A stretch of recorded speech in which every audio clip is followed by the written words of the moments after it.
Compañeros, buenas tardes para todos. Hola, profe, buenas tardes. Buenas tardes. ¿Cómo vamos? Excelente. ¿Por qué tan poquito soy, hombre?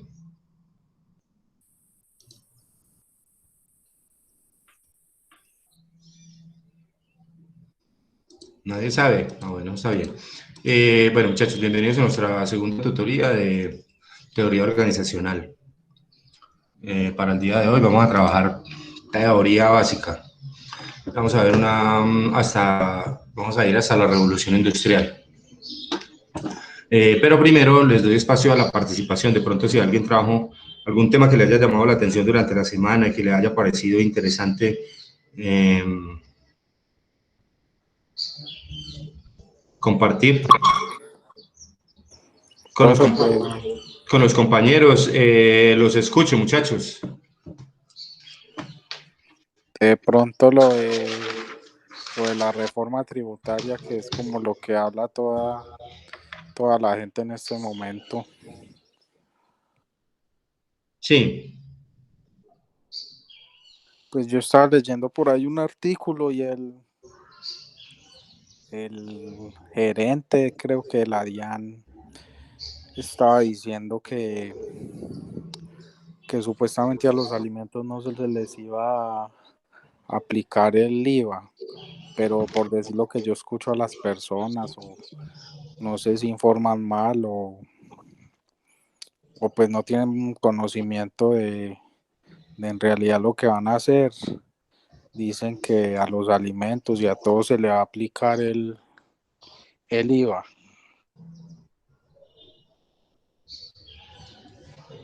Entonces no sé si es cierto o son solo especulaciones.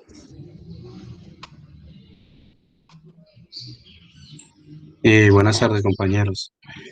Compañero, pues lo que yo he escuchado referente a esa reforma es, no a todos lo de la canasta familiar se le va a implementar el IVA, pero sin embargo hay unos sectores políticos que pues eso tiene que pasar por el Congreso, y hay unos sectores políticos pues que ya se están retractando ya sobre esa reforma.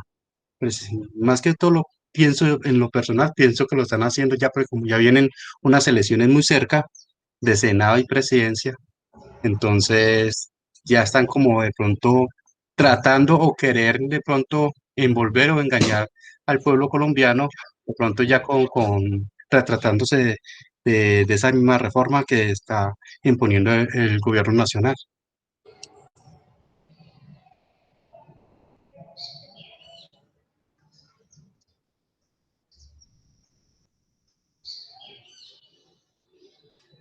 Bueno, yo pienso que sí, son varias cosas. Mire, cuando un ministro se va con una reforma, o un gobierno se va con una reforma tributaria, pues que lo hacemos cada año, porque nunca hemos podido tener una reforma tributaria estructural, sino todas son coyunturales. Es decir, nosotros seguimos siendo bomberos que pues apagamos el incendio en el momento pues cuando aparece, luego pues nos vamos y luego atendemos otro cuando vuelva otra vez.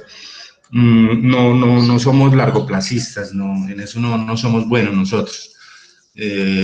Las soluciones de hoy son los problemas de mañana. Y así venimos desde hace 200 años. Por eso vivimos como vivimos.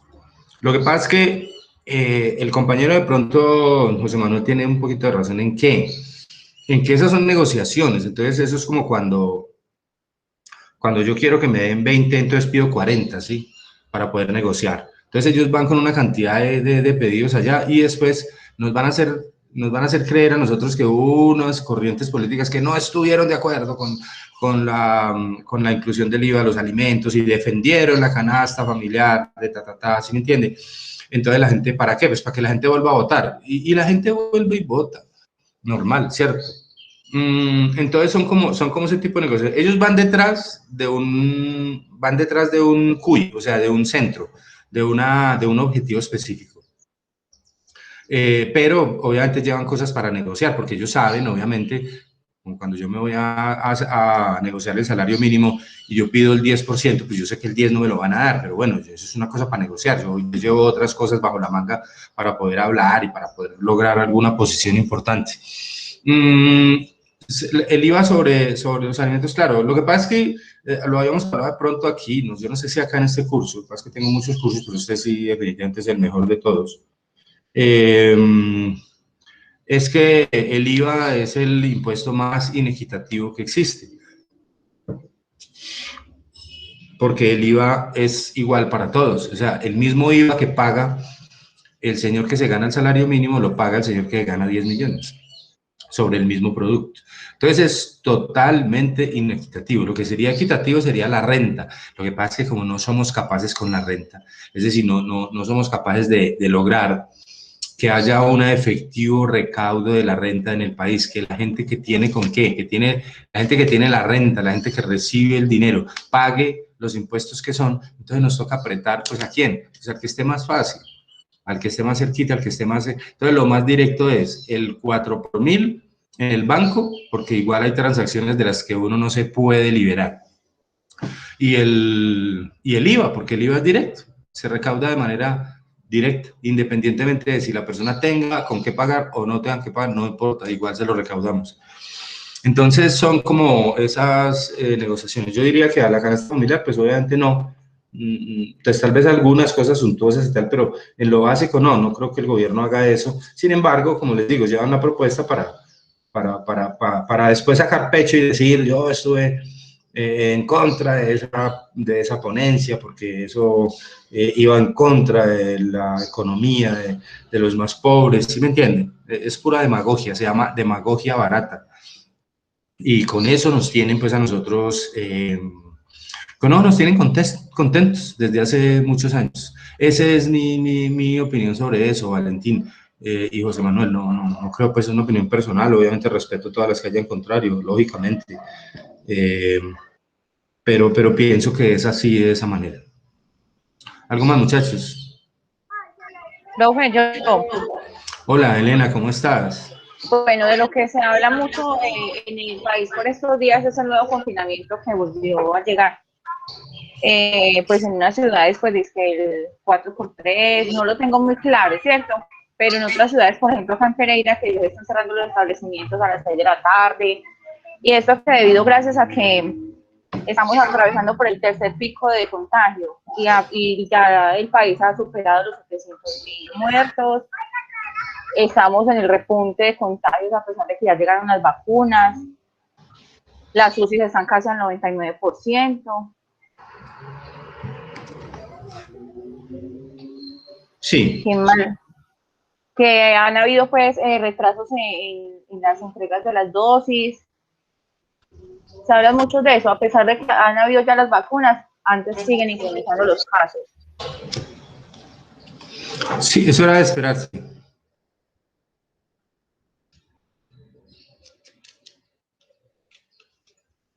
Dime, Elena. Listo, profe. ¿Usted considera que o sea, el cierre de todos los establecimientos realmente vaya a servir de mucho para evitar esos contagios, sabiendo que en el día, pues obviamente, uno sigue con sus actividades normales? Lo que pasa es que vamos a una lógica, ¿cierto? Nosotros, por ejemplo, a nosotros en las próximas elecciones no debería haber ley seca, ¿sí? Porque ya en sano juicio hemos votado muchos años y no nos ha ido muy bien. Yo creo que nos deberían dejar votar con unos traguitos en la cabeza a ver si lo hacemos mejor. ¿Sí me hago entender? Lo que pasa es que si es difícil controlar a una persona en sano juicio a mediodía, es más difícil controlar a medianoche. Tú sabes cómo es el borracho. El borracho es querendón, él ya después a lo último termina tomando a pico botella, se quita el tapabocas. Digamos, esa euforia que siente la gente tomando licor, pues obviamente se traslada en un comportamiento menos sano. En teoría, ¿cierto? En teoría. Entonces, pues obviamente son los paganinis de la fiesta. Duro, a mí me parece durísimo porque pues imagínense, pues uno no lo siente porque uno no vive de eso. Pero ustedes imaginan si yo tuviera, por ejemplo, una taberna o una discoteca y yo viviera de eso en este momento, ¿de qué estaría viviendo? Pues de nada, ¿cierto? Y es muy triste porque obviamente una de las afectaciones de la pandemia más grande, además de las muertes y además de la enfermedad y además de todo, es la economía. O sea, es que el daño en la economía nadie se lo imagina, nadie lo dimensiona. Nosotros no tenemos ni idea de lo que está pasando en la economía del país, por eso estamos hablando de reformas y de cosas, porque nadie tiene la menor idea del daño que esto le ha causado a la economía. Entonces sí es muy triste que esa gente sean los paganinis de la fiesta y tengan que hoy cerrar sus negocios a las 6 de la tarde. Imagínense uno cerrar un negocio de comida rápida o una taberna, bueno, qué sé yo, un negocio de licores a las 6 de la tarde, ¿a venderle a quién, por Dios? Entonces, no sé, sin embargo, pues son medidas que hay que tomar porque de todas maneras no podemos seguir igual. Lo del aumento del pico, pues eso se veía venir, claro, porque por la confianza de nosotros, que la gente cree que es que, miren muchachos, no más recorran la calle, váyanse para el centro. Y ver a la gente como en la normalidad en que está viviendo, la gente el tapabocas no lo usa, el distanciamiento social no lo usa, hay pues, se ve poca higiene en las manos y tal, la gente no cree ya, la gente le está perdiendo el miedo a esta vaina. Y resulta que entre más rápido le perdamos el miedo al virus, más rápido nos va a matar. En estos días, miren, las muertes, las últimas que me ha tocado, ya son cercanas, ya son de parientes cercanos, de unos tíos de mi ex esposa murieron en Manizales,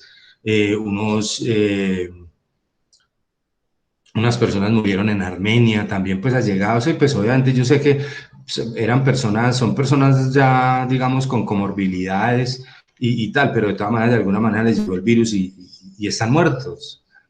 Y entonces ya digamos que uno lo ve más cerquita, como hace 8 meses, 9 meses, 10 meses, pues a nosotros no nos tocó irnos las noticias, ver los casos, en las noticias, los casos amarillos de las noticias, pues, en donde murió una persona, muy horrible, sí, es muy triste ver eso, pero ya nos está tocando como más cerquita, ya está muy entre nosotros. Entonces, de todas maneras, hay que hacer algo, hay que tratar, digamos, de alguna manera de llamar como a la cordura, al sentido común.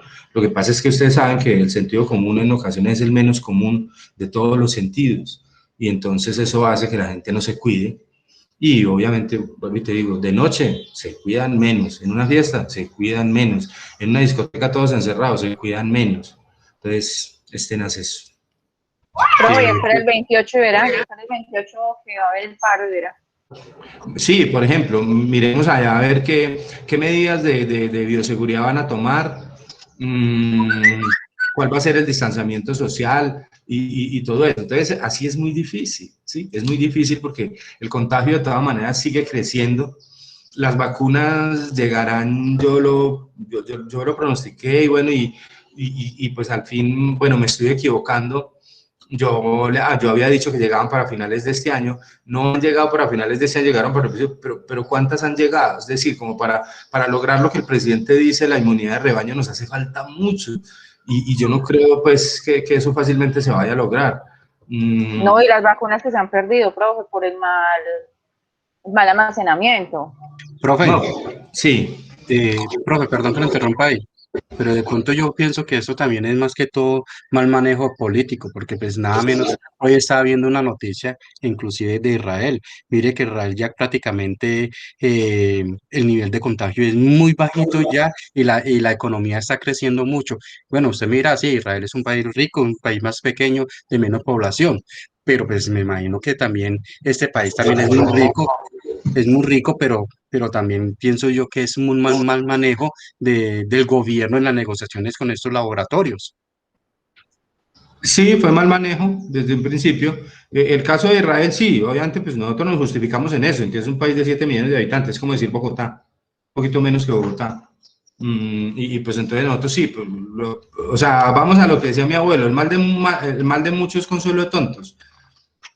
Eh, pero, pero sí, lo hicieron, sí, de alguna manera, lo organizaron y tal. Sí, es un país que tiene más dinero, claro, ellos tienen más dinero que nosotros, tienen mucho más dinero y tuvieron mejor capacidad de negociación, pero sí es un tema político también. Aquí a nosotros, digamos, nos faltó habilidad política y voluntad política desde un principio para poder conseguir las vacunas.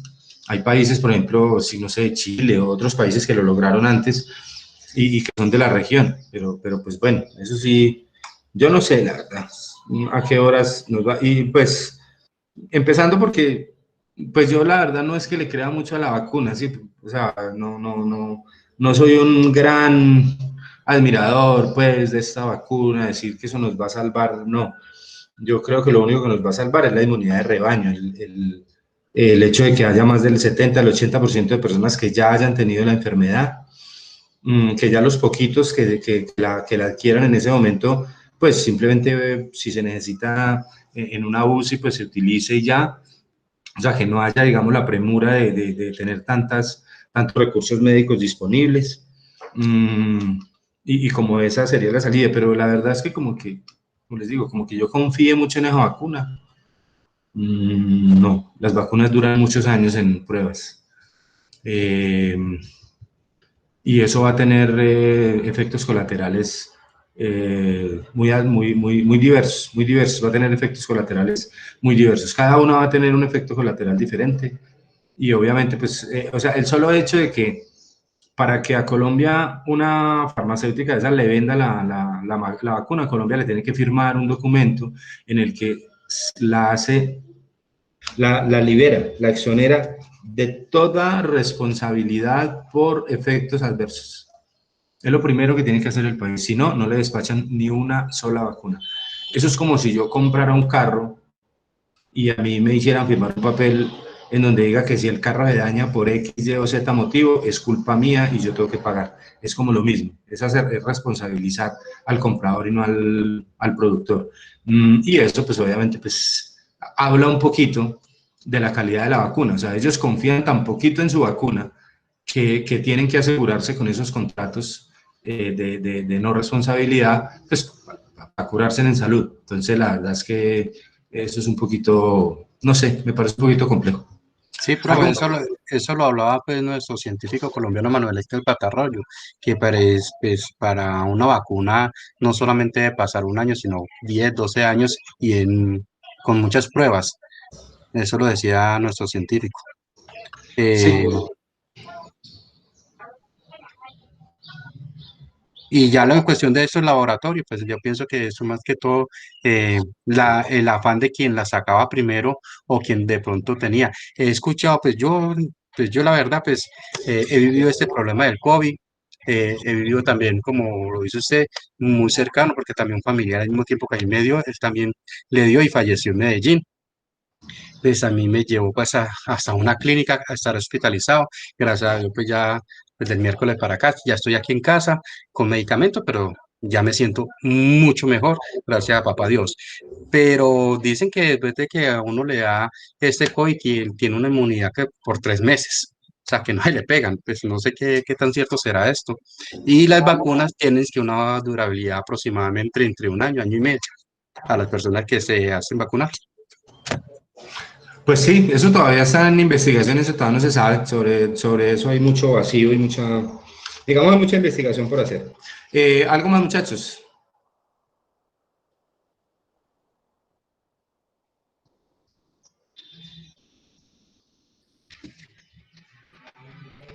Bueno, listo.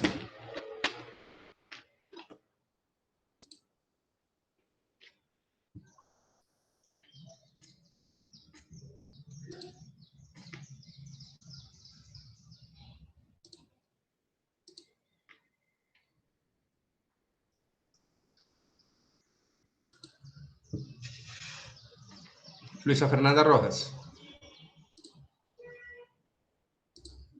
Presente, profe.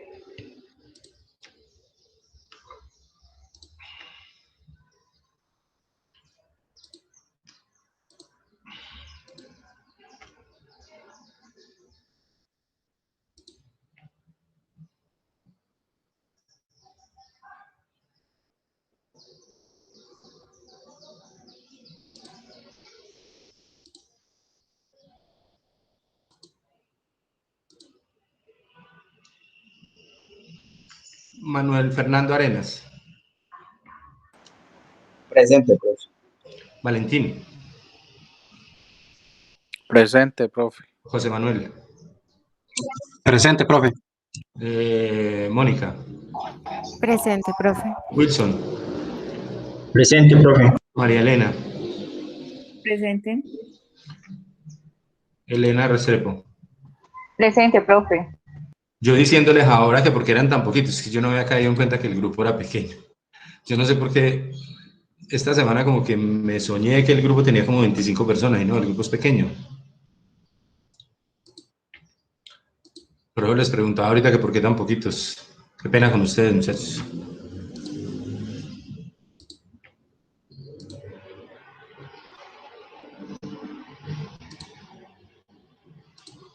Bueno, muchachos, vamos a trabajar un tema de módulo, luego vamos a ver un videito.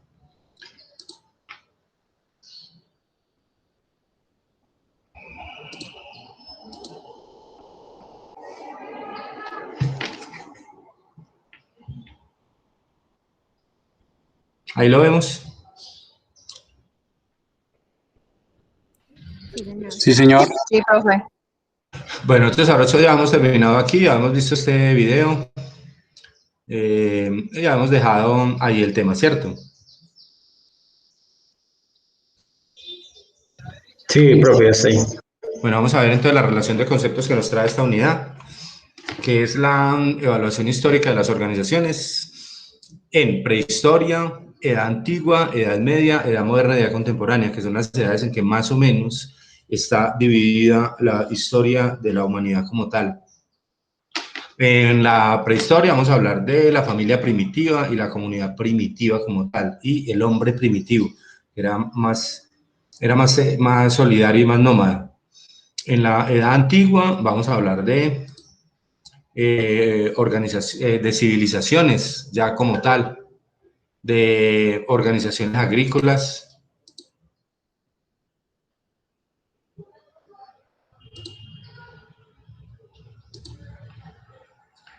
de organización textil, de organización metalúrgica, de organización militar, el aporte de las organizaciones militares a la teoría organizacional como tal, a la administración, la organización religiosa también, el aporte de los grupos religiosos, de las grandes religiones a la teoría organizacional, la organización económica.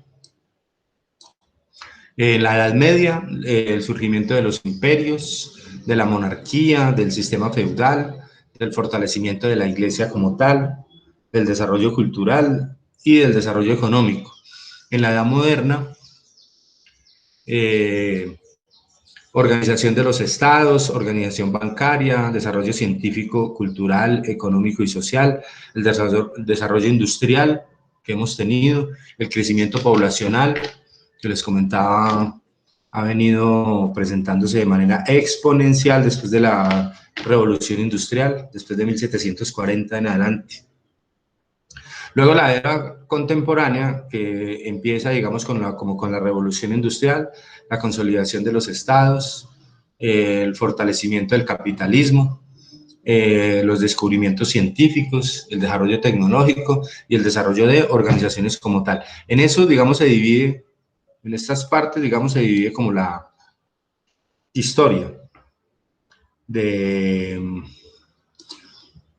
de la humanidad como tal. Como definición, esto yo creo que... ¿Cómo les fue con la lectura, muchachos? Profe, yo Bien, estoy, profe. profe, por Muy parte bien. mía, yo estoy mirando y no me daba para abrir por ningún lado. Busqué y busqué y no me daba. En la plataforma no me daba ni para abrir, ni para descargar, para nada, profe. ¿Alguien más tuvo el problema?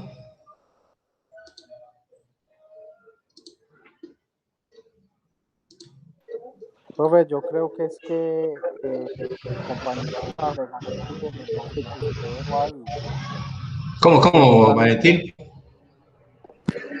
yo pienso que el compañero está bregando a abrir el enlace que usted dejó, porque yo también pensé que era ahí y entonces había que subir hacia donde estaba el módulo para poder abrir el archivo. Eso, aquí se los estoy mostrando. Ahí está el módulo del curso, en la plataforma.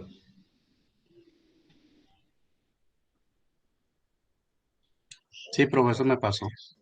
Ahí está. Sí, me pasó. Él abre de una.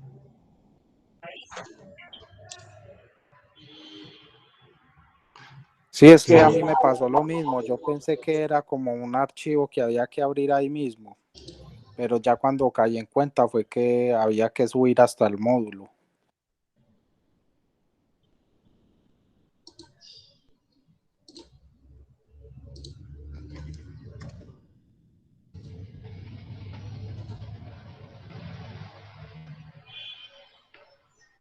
Entonces, en últimas, ¿cómo les fue con la lectura? ¿Sí la hicieron o no? Profe, yo sí estuve leyendo.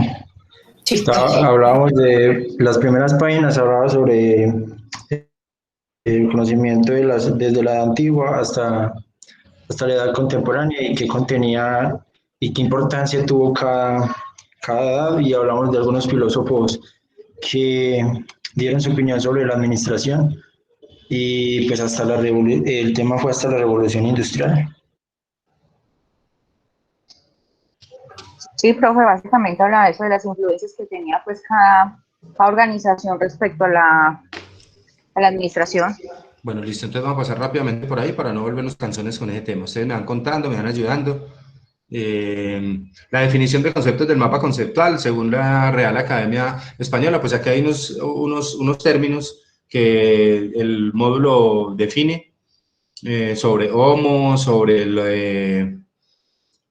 el hombre como tal, sobre el homo, que puede ser un ser animado racional, varón o mujer, ser humano del sexo masculino, que puede ser varón que ha llegado a la edad adulta, que puede ser un grupo determinado del género humano, el hombre europeo, el hombre del Renacimiento, que es un individuo que tiene las cualidades consideradas varoniles por excelencia, como por el valor y la firmeza. Ese sí que es un hombre, podríamos decir.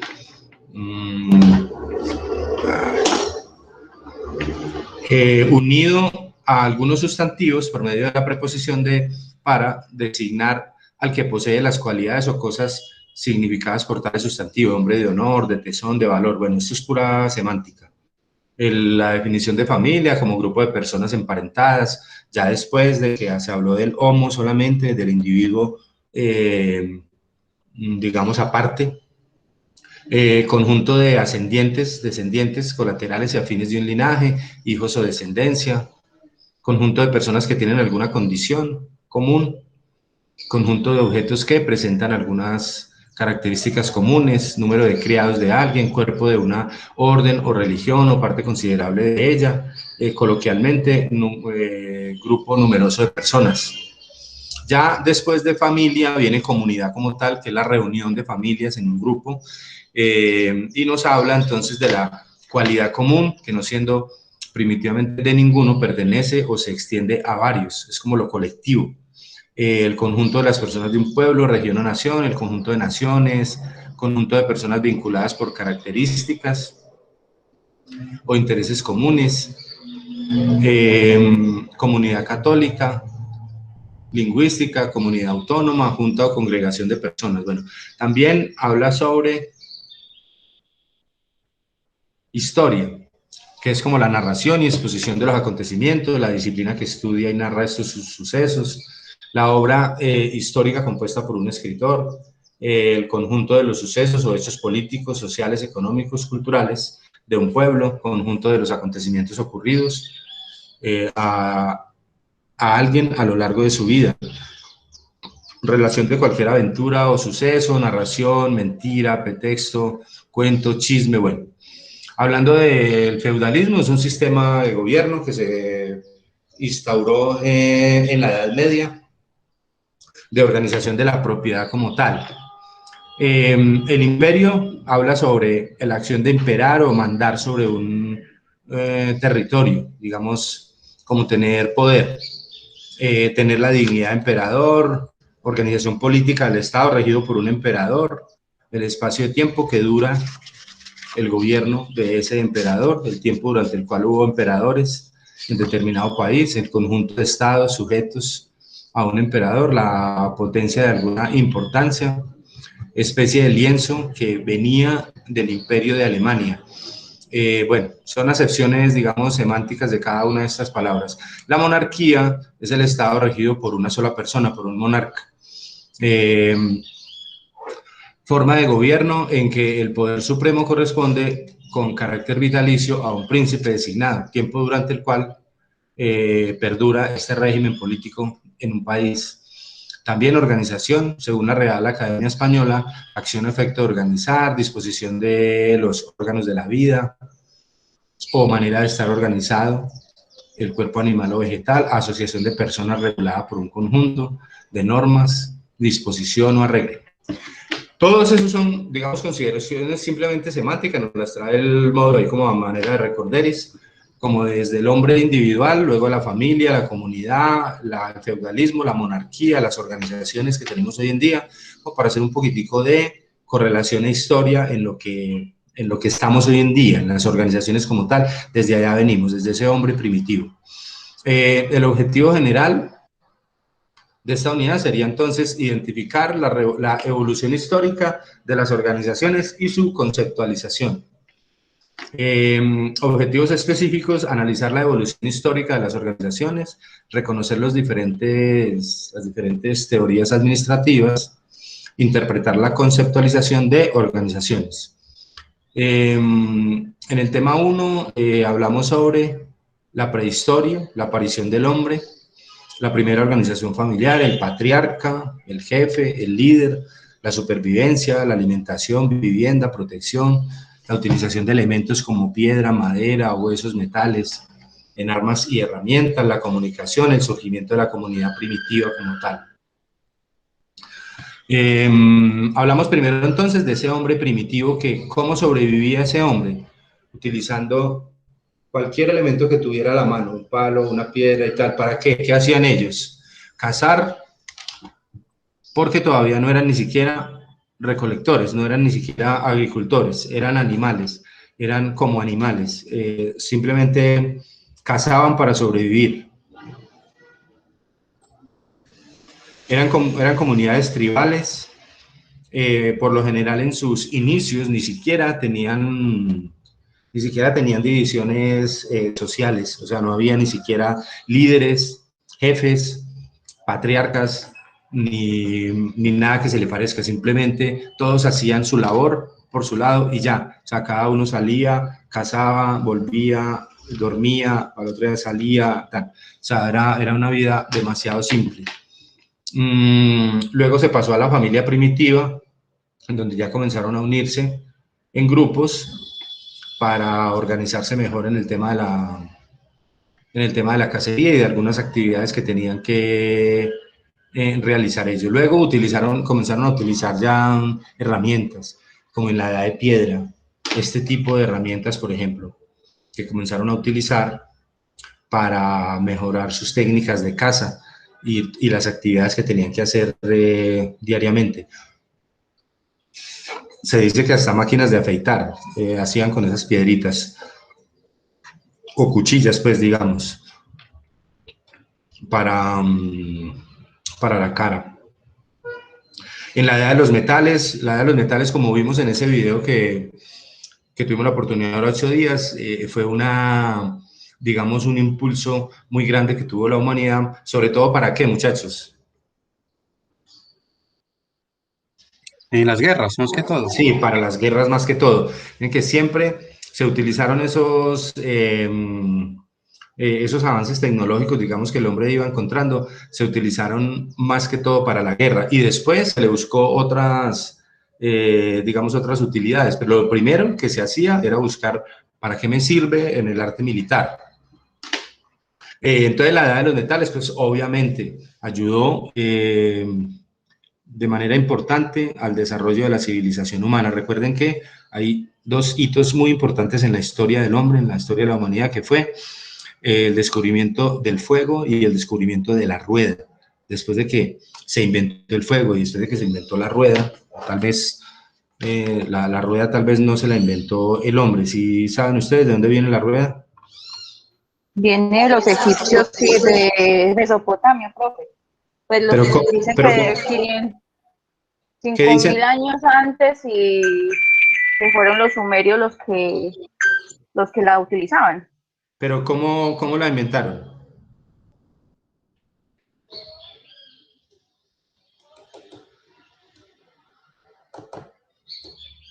Hay un pasaje bíblico que dice que Ezequiel vio la rueda en el cielo. Y parece ser que de ahí salió la rueda, o sea, no nos la inventamos, la vimos en el cielo y nos la imaginamos en la tierra y la construimos en la tierra. Pero al parecer, dice la Biblia que Ezequiel vio la rueda.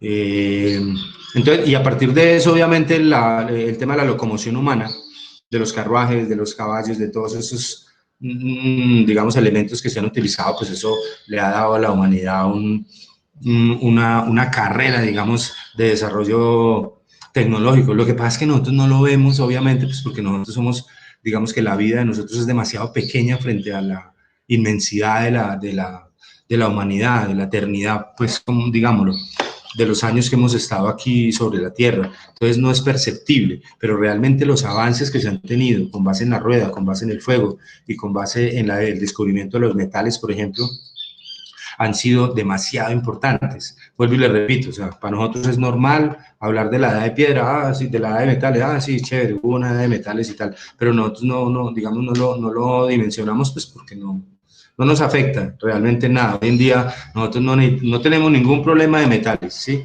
Entonces en la cocina hay cuchillos para cortar la carne, todo lo de metal que tenemos funciona perfectamente, tenemos cuchillas de afeitar muy buenas, bueno, o sea que a nosotros no nos tocó eso, mejor dicho.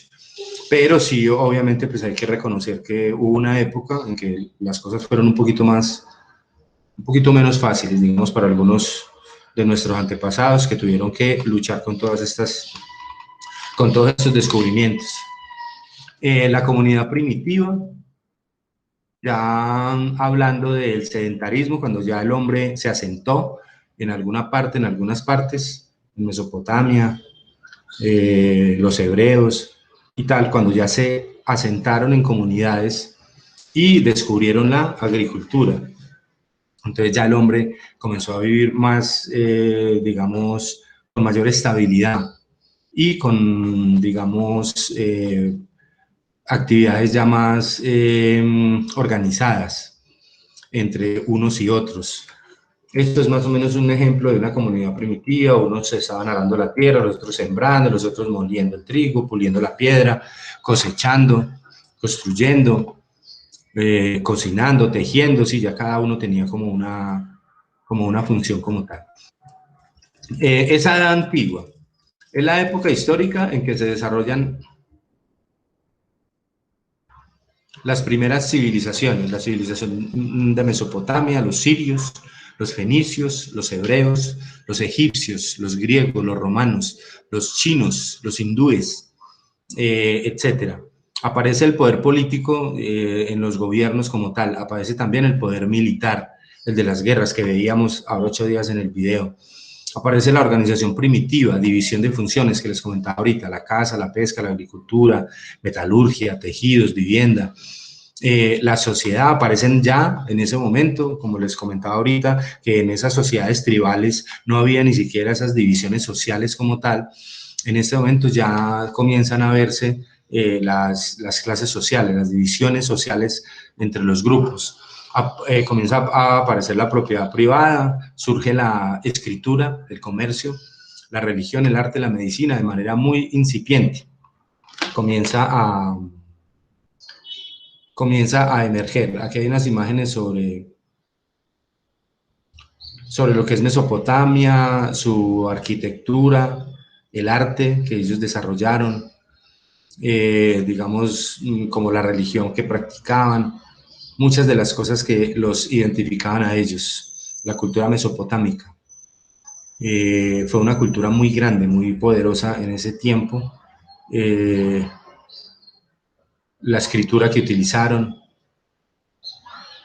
bueno, todo lo importante, digamos, lo que dejaron marcado durante ese tiempo.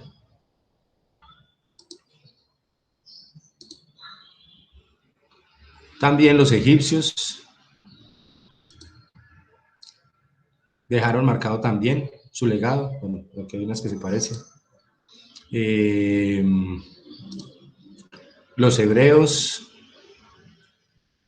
los romanos también. Profe, una preguntita, ¿y esta cultura maya por estos lados es muy reciente a comparación de los vicios, los hebreos? No, no es tan reciente, digamos que no se ha podido establecer si son contemporáneas, que sean contemporáneas con las culturas mesopotámicas, hebreas o la China, por ejemplo. Con la China no creo, la China es una civilización demasiado antigua. Pero sí fueron culturas muy importantes, la cultura maya, la cultura azteca, la cultura inca, fueron culturas muy importantes, pero como establecer como la temporalidad es un poquito como complejo.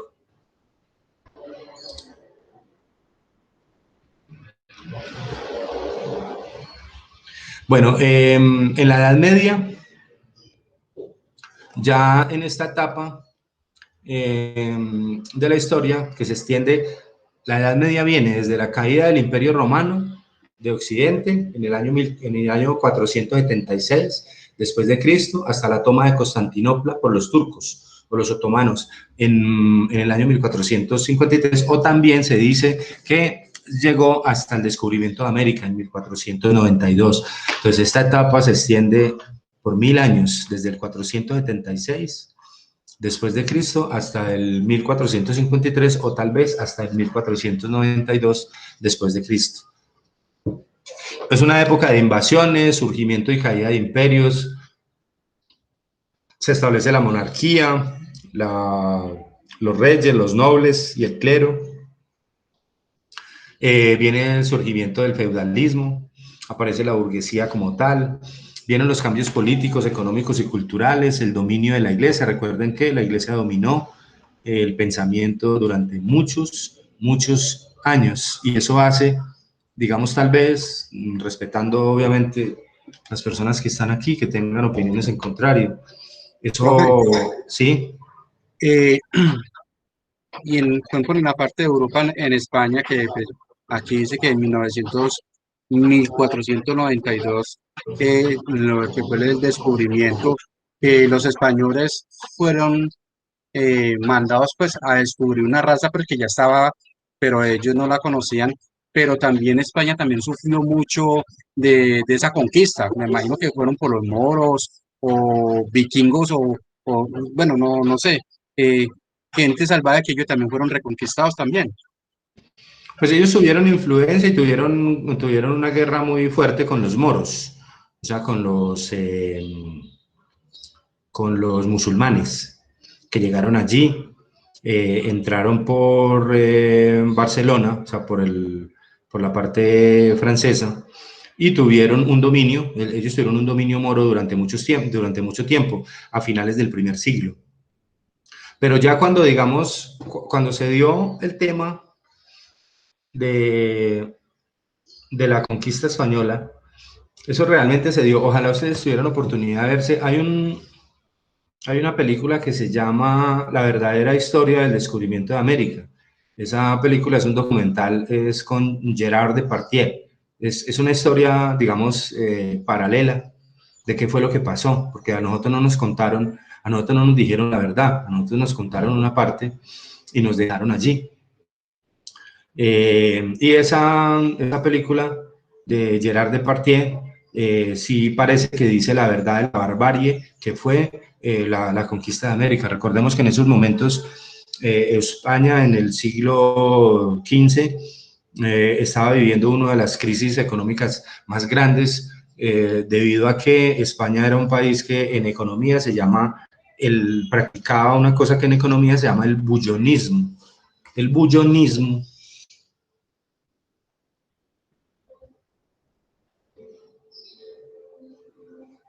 El bullonismo habla sobre la utilización de los recursos naturales, es decir, ellos vivían del oro y la plata que robaban o que llevaban de algunas de sus colonias. Cuando eso se escaseó, ese país estuvo en serios problemas económicos. Este señor Colón, que no fue quien descubrió América. ¿Quién descubrió América?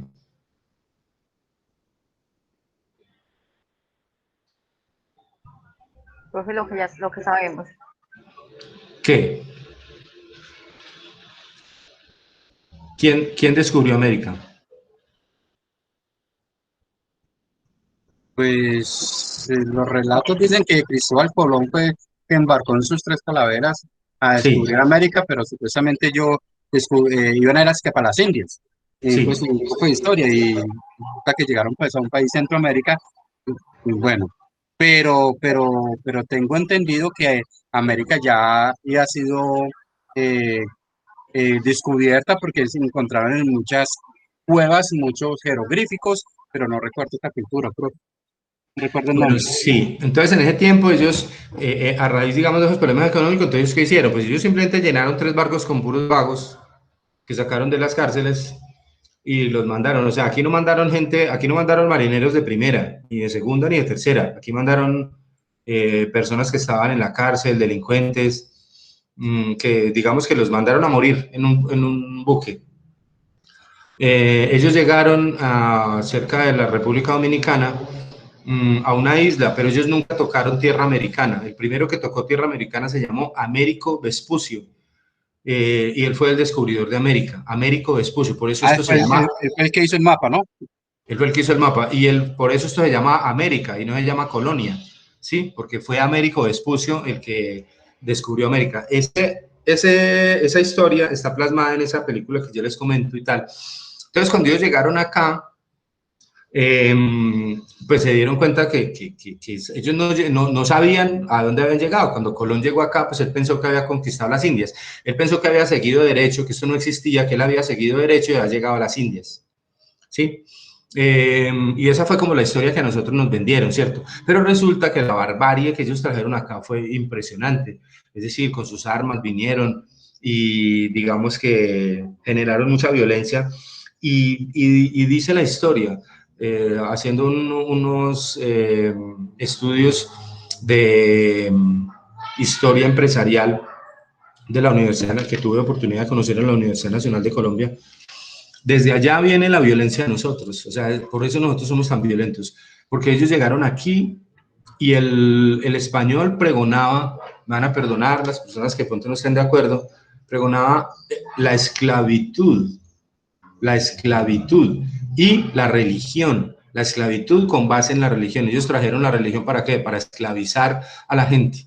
Por eso nosotros somos menos desarrollados que los del norte, porque a los del norte, a los americanos y los canadienses, a ellos los colonizaron los luteranos, y ellos pregonaban, ellos no pregonaban la esclavitud, sino el trabajo y el ahorro, el O sea, no, trabajo y el no ahorro. llegaron con violencia. No, ellos llegaron a enseñarle a la gente a trabajar y a que ahorrara. Sí, aquí no, aquí llegaron a robar y a dominar a la gente por medio de una religión, ¿sí?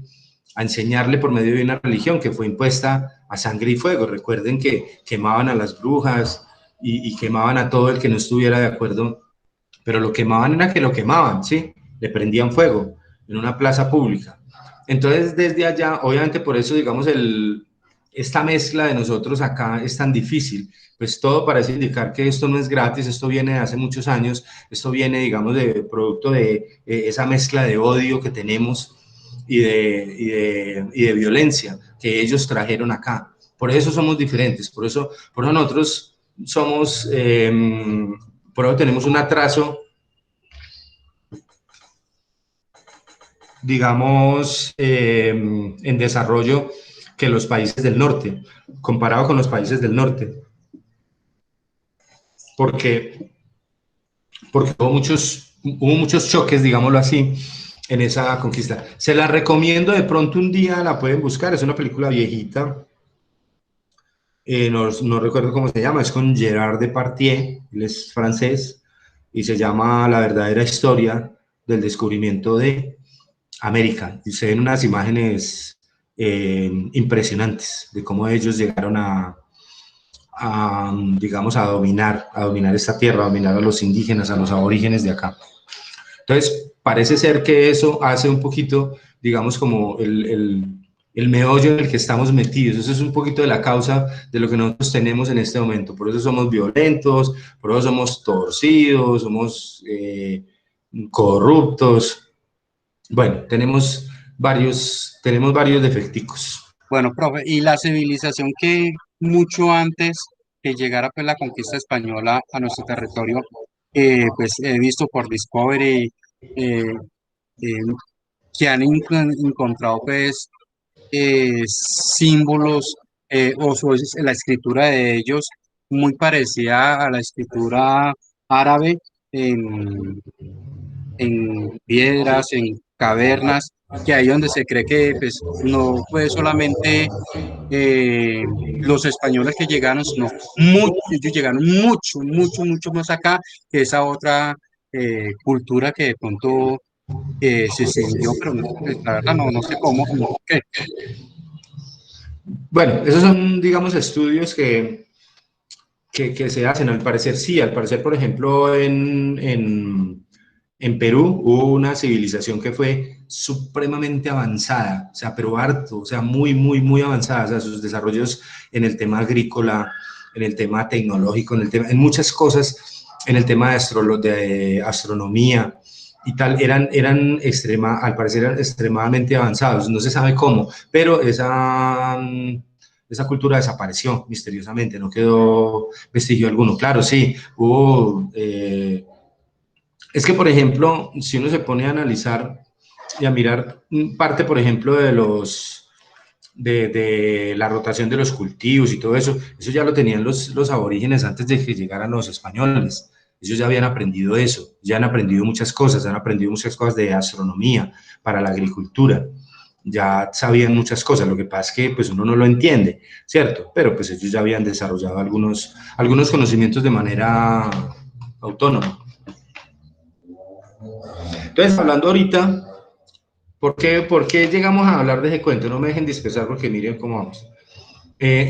Porque estábamos hablando del dominio de la iglesia, ¿sí? Porque la iglesia siempre, digamos, ha dominado. La iglesia ha logrado, en estos países se dice, ¿cierto? Por medio de unos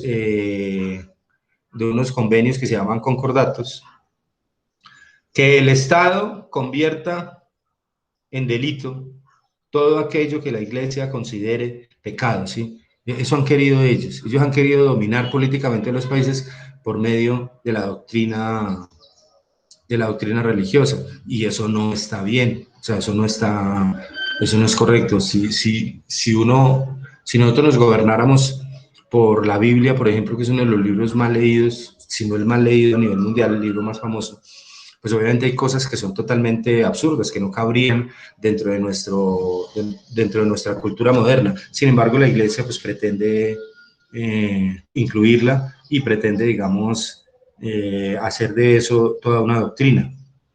Entonces ese dominio de la iglesia también nos ha tenido un poquito retrasados. Eso se dio entonces durante la Edad Media, entre 1476 y 1453, y también se dio el desarrollo de la economía como tal, de manera incipiente, sí, pero de todas maneras había desarrollo económico ya. Esta es como una representación ya de esa nueva sociedad donde había los nobles, estaba el rey, estaban los nobles, el clero, los burgueses y los campesinos. Aquí digamos, en los reyes, a los privilegiados, estaban los duques, los obispos, los marqueses, los abades, condes, monjas y tal. Aquí, pues, obviamente los propietarios o el proletariado como tal, el clero, los banqueros, comerciantes, estudiantes. También hubo las aldeas que quedaban cercanas a las grandes poblaciones, las grandes ciudades que después vinieron, que poco a poco, digamos después de 1740, fueron siendo pobladas paulatinamente por grandes masas de estos campesinos que vieron deterioradas sus condiciones económicas y obviamente migraron hacia la ciudad con el ánimo de conseguir mejores condiciones. ¿Qué se venían a hacer a la ciudad? A ser obreros. ¿De qué? De las grandes organizaciones fabriles. Y la edad moderna, que se supone que viene desde la toma de Constantinopla a manos de los turcos en el año 1493, o desde 1492 hasta la Revolución Francesa. Esa fue la Edad Moderna. En esta edad se vio la creación de los estados, el crecimiento poblacional, era un crecimiento grande, aunque el gran crecimiento de la población se dio después de la Revolución Industrial. ¿Por qué? Porque en la Revolución Industrial se presentaron desarrollos médicos, investigaciones, saneamiento básico, y la población comenzó a crecer un poquito. No a crecer los nacimientos fueron los mismos, o sea, nacían los mismos 10 niños, lo que pasa es que antes de esa época, de esos 10, se lograban llegar a la edad adulta 2, ¿sí? Y el resto morían. Ya después eso fue cambiando, nacían 10, entonces ya se criaban 5, 6, 7, hasta que después de la Revolución Industrial, obviamente esos indicadores mejoraron y por eso hoy en día tenemos la población que tenemos. ¿Cuánta población tenemos hoy en el mundo, muchachos?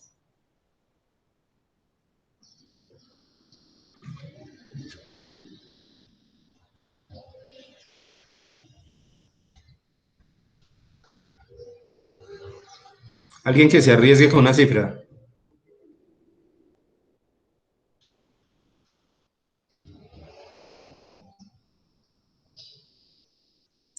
Profe, pues por aquí mirando dice Pero es que en San Google es muy duro.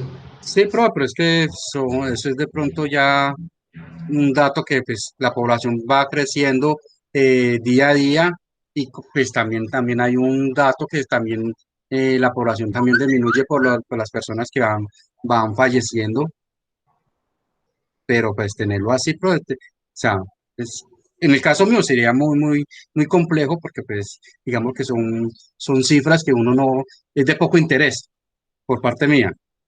Que debería ser de interés, sí, pero sí. ¿Cuántos No, somos? dice aquí que son 7.674.000 millones. No. Vuélvalo a leer. Dice sí. 7.674.000. No, tranquilo. No le metas otro 1000 que es redundante, no. 7.674 millones. Sí, señor. Es más o menos, sí. Se supone que estamos entre 7.600 y 8.000 millones de habitantes en la Tierra. Y eso se ha venido antes de la Revolución Industrial éramos 400 millones. Es decir, miren cómo ha crecido la población en 300 años. Y obviamente pues sigue creciendo de manera exponencial. Bueno, crecimiento poblacional, hubo grandes descubrimientos geográficos, grandes inventos y desarrollo científico, renacimiento de la cultura, de las artes y las letras, hubo mucho en ese tiempo, fortalecimiento de las monarquías y la trascendencia religiosa. Y en la edad contemporánea, ¿qué es? Desde la Revolución Francesa hasta nuestros días, es decir, desde 1740 hasta lo que llevamos ahora. 1740 empezó la primera revolución industrial, que fue hasta 1800, bueno, ahorita lo miramos, y de ahí vino la segunda revolución industrial que vino hasta, se supone que vino hasta 1914, que fue el inicio de la Primera Guerra Mundial.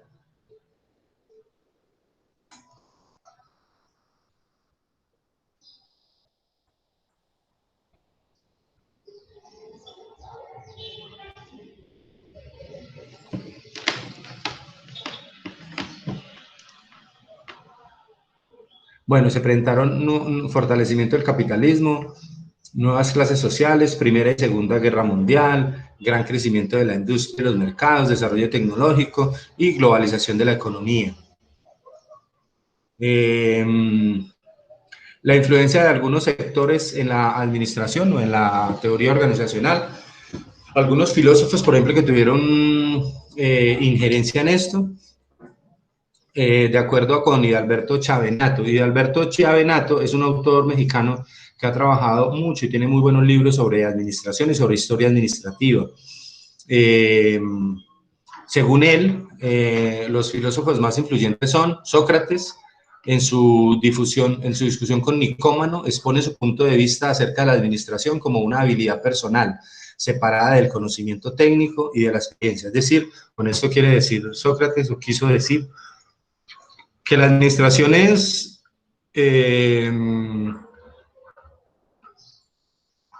¿cómo se llama? Le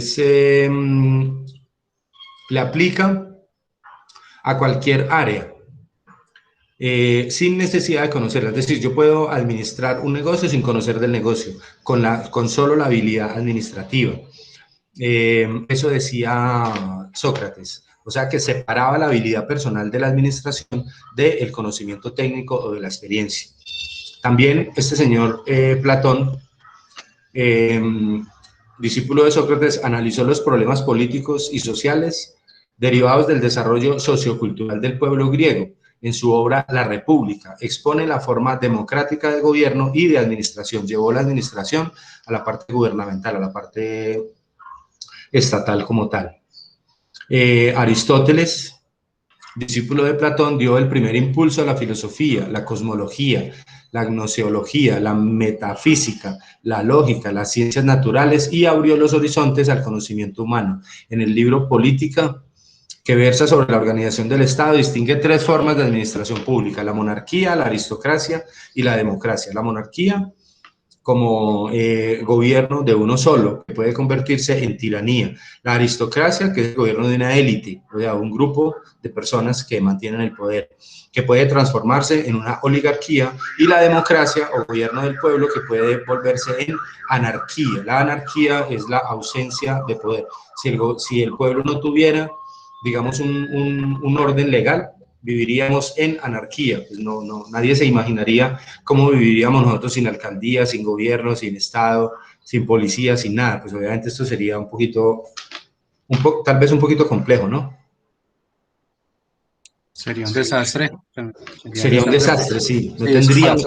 Profe, hay como una pregunta de pronto necia o ignorante. Estos filósofos, ¿qué promedio de edad tenían ellos? Qué buena pregunta. Preguntémosle a Sócrates. Aristóteles estuvo desde el 84 hasta el 22.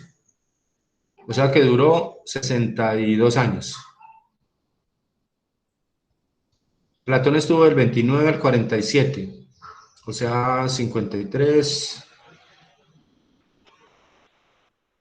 70, algo así.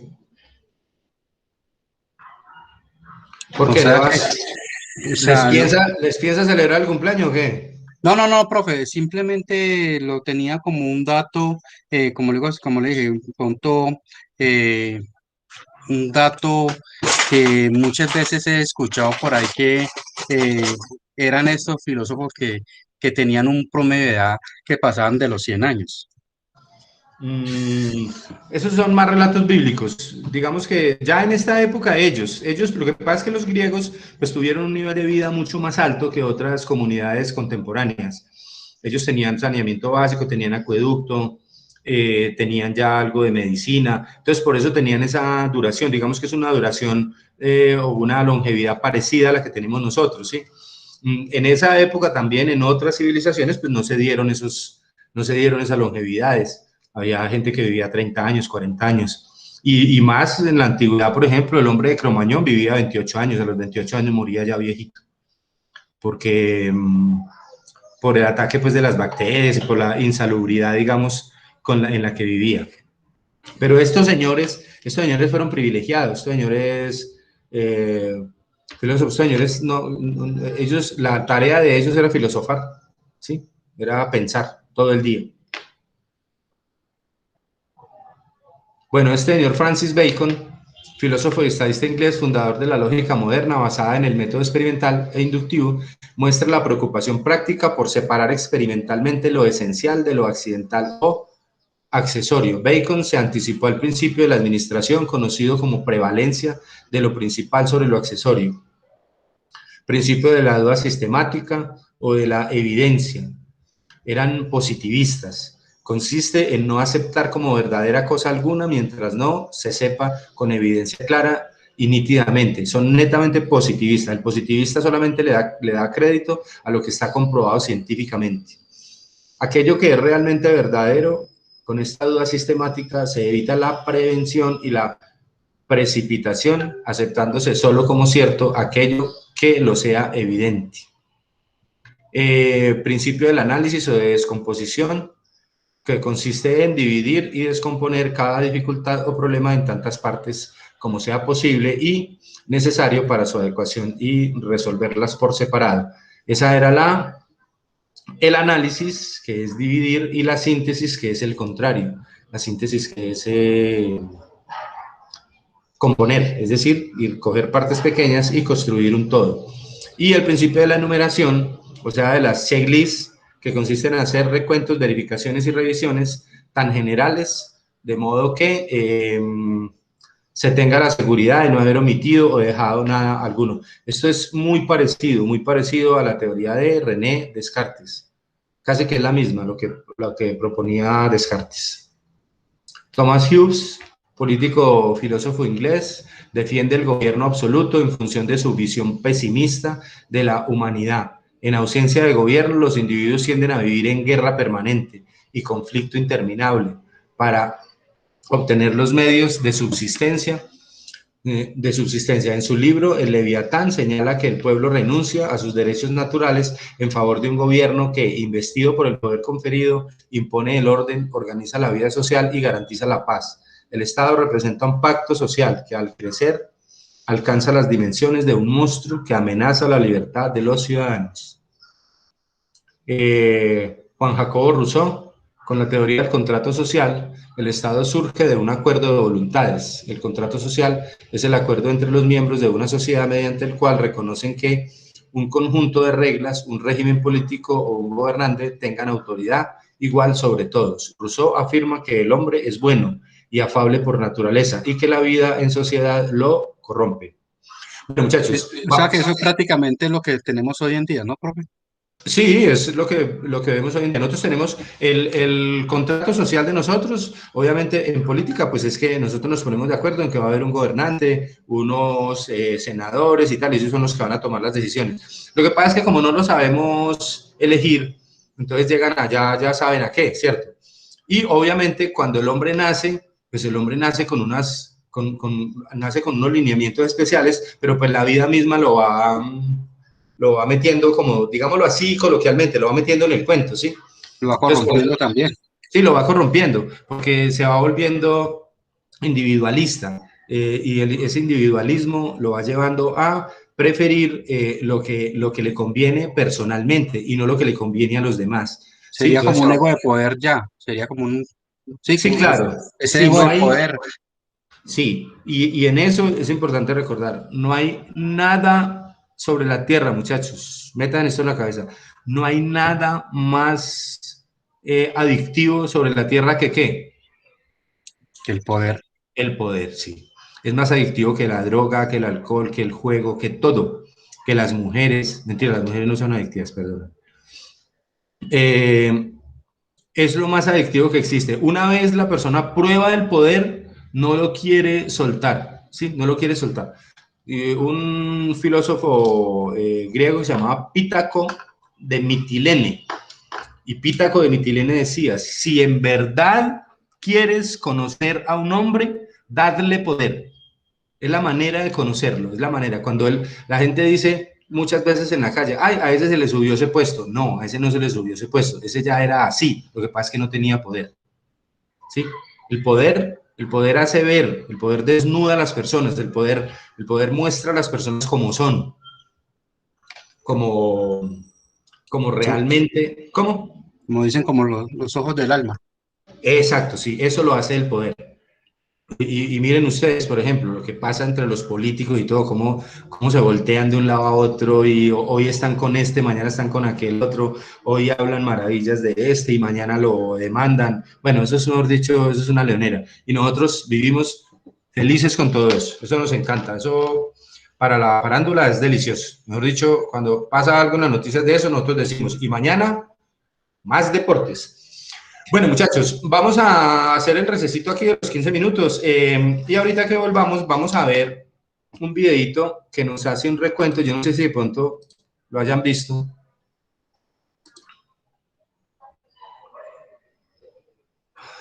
Bueno, ahorita lo miramos.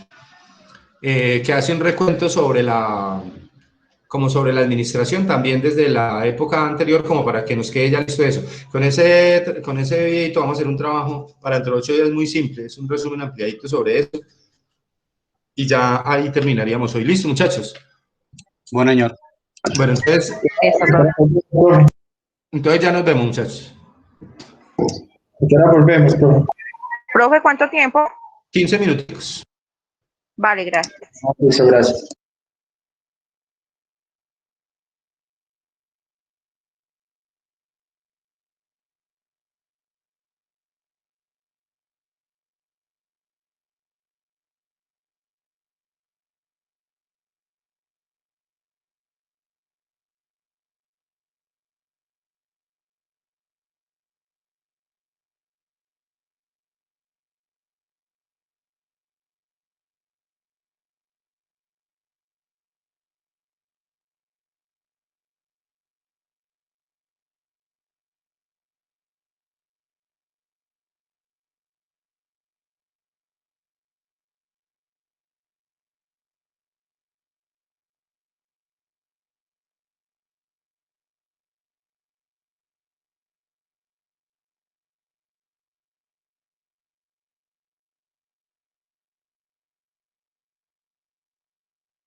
Hola muchachos, qué pena con ustedes, ahí no vuelvo, pero tenía que salir aquí al frente y como ya ahorita a las 6 esto que queda, entonces, ni modo.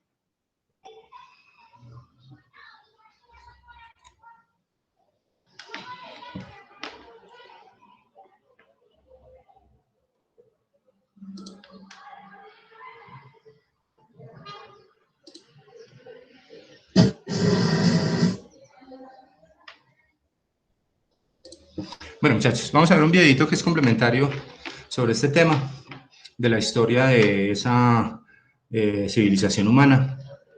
Le vamos a poner harto cuidadito, no sé si de pronto en algún otro curso lo hayan visto, igual de todas maneras vamos a hacer un trabajito sobre él, es un resumen ampliado sobre lo que dice allí, para que nos quede ya como listo el tema de esa historia del hombre, ¿vale? Bueno, señor. Bueno, como no lo podemos ver conjunto, entonces se los voy a compartir en WhatsApp, el link y en el chat de Meet también. Dura 20 minuticos, entonces ahorita nos vemos. ¿Listo, muchachos? Listo, Bueno, profe. señor. Bueno, arranquemos entonces.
Listo, muchachos, terminamos todos.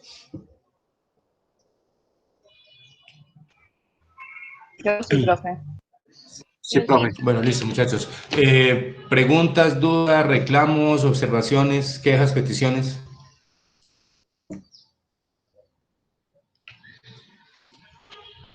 Ninguna. Bueno, entonces dejemos ahí por hoy. Les queda un trabajito muy simple para dentro de 8 días sobre ese video y una lectura. De todas maneras, la lectura de teorías administrativas que vamos a trabajar dentro de 8 días para que la traigamos preparada. Muchas gracias, muchachos, por la atención, por la paciencia. Cuídense mucho esta semana y nos vemos entonces dentro de 8 días y Dios los bendiga. Profe, una preguntita. Sí. Sobre este video que acabamos de ver, ¿qué debemos de hacer? Perdón que no lo Un entendí. resumencito, ahí está en la plataforma. Listo, se hace un resumen sobre esto, cómo fue evolucionando Exacto, sí. cómo fue evolucionando con esos personajes y los aportes que dieron hasta la actualidad. Sí, señor. Bueno, y en la plataforma hacer la lectura que yo no pude ver. En esa lectura, ¿qué debemos de hacer? ¿Otro resumen No, esa es para preparar para la clase. Simplemente que tengan que traigan el tema ya leído, preparado, ojalá traigan preguntas, aportes, Ya, ya. ¿sí? Para que lo hagamos Sí. un poquito menos magistral, ¿sí? O sea, que no tenga solo carreta mía, sino que lo construyamos entre todos, ¿vale? Listo, profe. Profe, Y una también la pregunta. noticia. Dime, Elena. Y también la noticia o algún evento que suceda, Sí, ¿verdad? claro, sí, lo que hayan encontrado durante la semana que tenga que ver con la materia o que tenga que ver con actualidad. Profe, una preguntita. Sí, Moni, dime. Dentro de 8 días tenemos clase normalmente, como es este Ven, video. Moni, qué rico que comentaste. Mira que con el grupo de ahora de las 3 a mí me olvidó, yo mantengo tan despistado. No, no era que yo tampoco sabía, a mí fue lo que me dijeron No, sí, ahorita. claro, dentro de 8 días es día de fiesta, entonces, no. ¿Qué hacemos? Pues las actividades las hacemos normales, ustedes las hacen durante la semana y nos vemos dentro de 15 días y dentro de 15 días organizamos el cronograma, ¿sí? Listo, profe, muchas Listo, gracias. profe. Listo, pues, porque dentro de 8 días es día de fiesta, muchachos, qué pena. No, se me ha olvidado. Muchas gracias, Moni. Gracias, Bueno, Moni. Yo tampoco me acordaba. no, a mí me dijeron apenas ahorita. Listo, pues. Bueno, muchachos, entonces cuídense mucho y así quedamos, ¿sí? Bueno, pues Listo, Listo, profe, profe. muchas muchas gracias. gracias. Pues, bueno, hasta luego.